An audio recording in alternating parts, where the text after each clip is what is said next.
Hello दोस्तों, स्वागत है आपका मेरे इस सैनिक समाचार चैनल में। दोस्तों, आज की वीडियो में बात करेंगे 8वें वेतन आयोग को लेकर। अब जो घोषणा हुई है उसके बाद से क्या इक्वल एमएसपी पर 8वें वेतन आयोग का क्या प्रभाव पड़ने वाला है। और सबसे बड़ी अच्छी खबर यह है कि चाहे अभी इक्वल एमएसपी का केस सुप्रीम कोर्ट में चल रहा है या इक्वल एमएसपी का केस अभी कितने दिनों तक चलता है सुप्रीम कोर्ट में, वो एक अलग से जो है पैरेलल केस चल रहा है। लेकिन उसी के साथ साथ 8वें वेतन आयोग से 100% ये उम्मीद है कि जो इक्वल एमएसपी है उसमें बढ़ोतरी होगी। और दोस्तों, इक्वल एमएसपी में बढ़ोतरी होने के लिए प्रॉपर फैक्ट्स हैं, जो कि जब भी कोई वेतन आयोग आता है और नया वेतन आयोग लागू होता है तो उस केस में जो है पिछले जितने भी वेतन आयोग लागू हुए हैं उन सभी में बेनिफिट मिला है एमएसपी को। और ये 6वें वेतन आयोग से शुरू हुआ था, फिर 7वां वेतन आयोग और अब 8वां वेतन आयोग आया है। और कहीं ना कहीं जो हाई कोर्ट का फैसला था उसमें भी यही कहा गया था कि जो इक्वल एमएसपी है वो वेतन आयोग के थ्रू जो है इसको रिजॉल्व किया जाएगा। तो कहीं ना कहीं 8वें वेतन आयोग की घोषणा के साथ ही बहुत सारे नए दरवाजे खुल चुके हैं, बहुत सारी नई चीज़ें अब जो है बेनिफिट मिलने वाला है। क्योंकि 8वां वेतन आयोग की घोषणा का मतलब है कि जो इक्वल एमएसपी है डायरेक्ट उस पर फ़र्क पड़ने वाला है, सैलरी में बढ़ोतरी और फिटमेंट फैक्टर तो है ही है। लेकिन सबसे बड़ा सवाल दोस्तों ये है कि क्या 8वें वेतन आयोग में अगर इक्वल एमएसपी पर कोई भी बदलाव होता है तो क्या उसका पेंशनर को कोई बेनिफिट मिलने वाला है। वो एक बहुत बड़ा क्वेश्चन है जिसके बारे में हम आज की वीडियो में बात करेंगे। इसी के साथ साथ दोस्तों, जो 8वें वेतन आयोग की तैयारी चल रही है उसमें जो सबसे बड़ा जो रिकमेंडेशन था जब 7वां वेतन आयोग जो है लागू हुआ था, उसमें सबसे बड़ा रिकमेंडेशन था आपका डीए को लेकर। आज की डेट में जो 7th पे कमीशन के अकॉर्डिंग जो डीए था वो हम ऑलरेडी क्रॉस कर चुके हैं। और उसमें कहा गया था कि अगर डीए 50% क्रॉस होता है तो डीए को बेसिक में मर्ज करके उसको ज़ीरो शुरू करना चाहिए। और अब दोस्तों, जो डीए का अगर हम पैटर्न की बात करें तो आज की डेट में दोस्तों डीए 53 है और ये जब लागू होने जा रहा है वो है 1 जनवरी 2026 से। तो दोस्तों, अगर 1 जनवरी 2026 से लागू होता है तो उस टाइम पर 62% या 63%, वो भी जिस तरीके से अभी चल रहा है उस हिसाब से हम कह रहे हैं।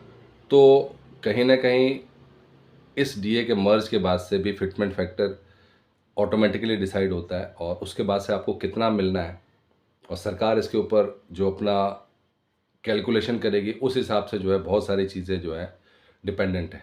तो बात करते हैं दोस्तों आज के इन दो इम्पॉर्टेंट अपडेट्स के बारे में। दोस्तों, और चैनल पे आप पहली बार हैं तो चैनल को ज़रूर सब्सक्राइब करें, जिससे आने वाली हर वीडियो का अपडेट आपको मिलता रहे और साथ ही साथ बेल आइकन ज़रूर दबाएं। दोस्तों, सबसे बड़ी चीज़ ये है कि जो आपका इक्वल एमएसपी का जो केस है वो अच्छी बात यह है कि हाई कोर्ट में ऑलरेडी इसको जो है स्थान मिल चुका है, उसके ऊपर सुनवाई शुरू हो चुकी है।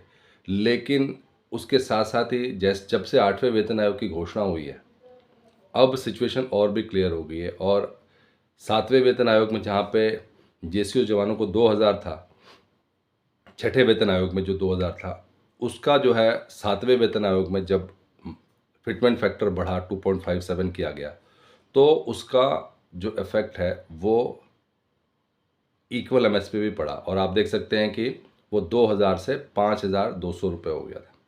एक बार फिर से अब जब 8वां वेतन आयोग लागू हो रहा है तो उसमें भी जो है जो भी नया फिटमेंट फैक्टर आएगा आप कैलकुलेट करके देख सकते हैं। जो भी अगर हम बात करें 1.92 की या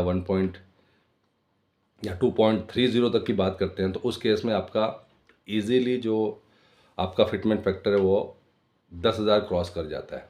तो जो माननीय सुप्रीम कोर्ट से फैसला आएगा तो आएगा, लेकिन ये जो वेतन आयोग है जो पुराना अगर हम हिस्ट्री देखें तो उस हिसाब से आपको डायरेक्टली जो है इक्वल एमएसपी में बेनिफिट मिलने वाला है। प्लस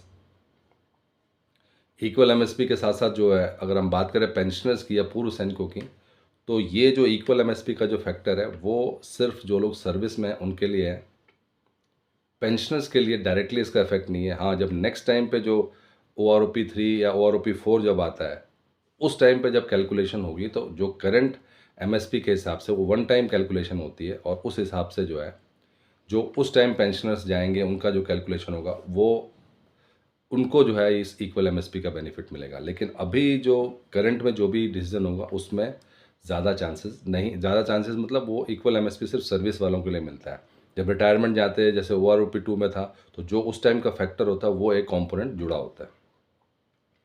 बात करेंगे दोस्तों नेक्स्ट अपडेट की, और वो एक जो बड़ी मांग है जहाँ पे 7th पे कमीशन में क्लियर कट कहा गया था कि the moment DA reaches 50% it should be merged in basic. तो वो एक बहुत बड़ा फैक्टर है, क्योंकि DA जो है अगर उस टाइम 63% या 62% है और उसको अगर बेसिक में मर्ज किया जाता है तो उससे डायरेक्टली जो है आपका फिटमेंट फैक्टर भी परफेक्ट होगा, प्लस जो आपका सैलरी है उसमें भी काफ़ी बढ़ोतरी होने जा रही है। तो ये जो है मर्ज होना इसलिए तय है क्योंकि ऑलरेडी आप देख सकते हैं कि जितनी भी मांगे थी अभी तक, जो कि 8वें वेतन आयोग को लेकर है या OROP3 को लेकर है, OROP3 के एरियर को लेकर है, जितनी भी मांगे थी जिनके ऊपर जो है पॉजिटिव स्टेप उठाए गए थे आज की डेट में, वो सब के सब लागू हो चुकी हैं, उनके ऊपर काम शुरू हो चुका है।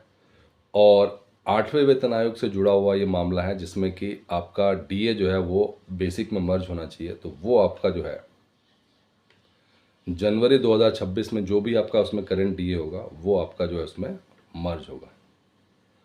अब इसके ऊपर जो है जब फाइनल सरकार की तरफ से कमेटी गठन के बाद से जो फैसला आता है, लेकिन इतना तय है कि 7th CPC में ये रिकमेंड किया गया था, तो इसको इम्प्लीमेंट करना होगा।